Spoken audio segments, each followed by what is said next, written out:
What's going on, guys? This is 97 Local Maniac with another video review.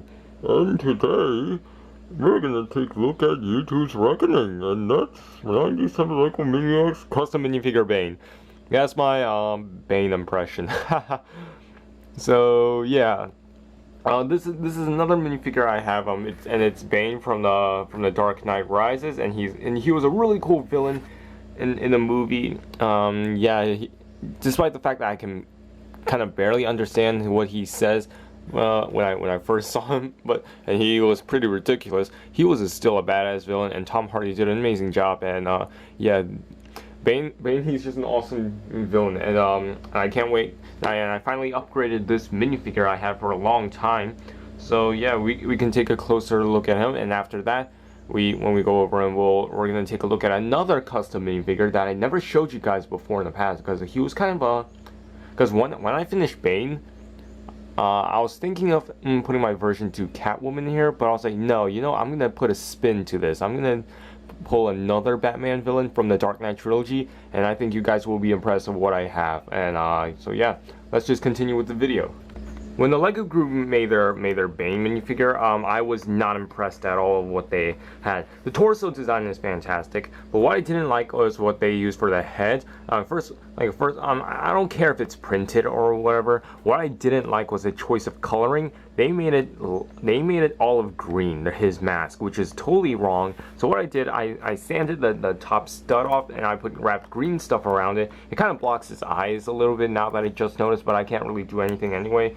So, but yeah, he still looks really cool though. With what I used, I used a what's left of my X-Acto knife or a box cutter or whatever that little thing is. I used it to shape different sorts of pipes and different holes, and so that way I can make his mask, and you can see all these silver lining that's actually three-dimensional, all of that. So yeah, and it wraps all around his head, and you can see what's left of the printing up here, but it doesn't really matter because it doesn't really stand out that much. And you can see the little holes here that's exposed to his skin.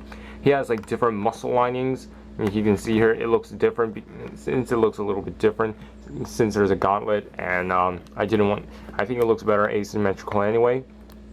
His gauntlet's all painted.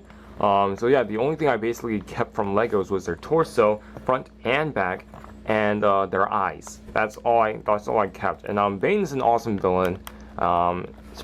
I just didn't like how they just killed him off very easily at the very end. Because I think that was just kind of lame. So yeah, his pants is also all painted. Has different pockets.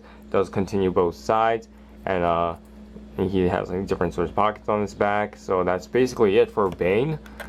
There's really nothing much I have to say. Besides that, most of this minifigure is 100%.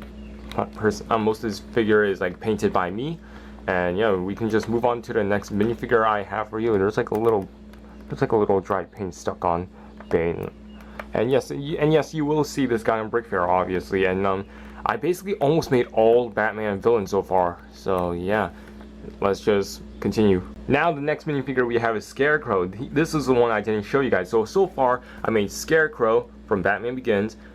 I have not made Ra's al Ghul, but I probably will, after Brick Fair. I made Joker, Two-Face, and Bane and Catwoman. Ra's al Ghul is the only one I basically need to complete. And Scarecrow is the only villain, if you guys didn't know, that he appears in all 3 Batman films. But they're the last 2 were pretty quick though. In Batman Begins, he did have a pretty major role, but he wasn't the main antagonist in the film. He was a secondary antagonist next to Ra's al Ghul, and I think that's fine. Scarecrow fans will be disappointed that he didn't do much, but to me, I honestly think it's fine, because if they had to downgrade Scarecrow just so we can get another really good villain, which is Ra's al Ghul, played by Liam Neeson, tremendous villain. He is awesome next to Bane and Joker, but that twist with Ra's al Ghul, I'm impressed. That is the best thing I've ever seen in my life. So yeah, oh yeah, then there's another Ra's al Ghul in Arrow season 3, but that Ra's al Ghul, he isn't that interesting. He's done well, but I just like Liam Neeson better. So yeah, I was gonna have Scarecrow in as a business suit, but I realized I painted a lot of business suits with a couple of SHIELD agents, with some Dark Knight figures and Marvel figures. So I was like, you know, I'm gonna scrap that idea. I'm not gonna give him a business suit. Instead, I'm gonna give him the straight jacket that he wore at the very end of Batman Begins before he got tasered hilariously on a horse.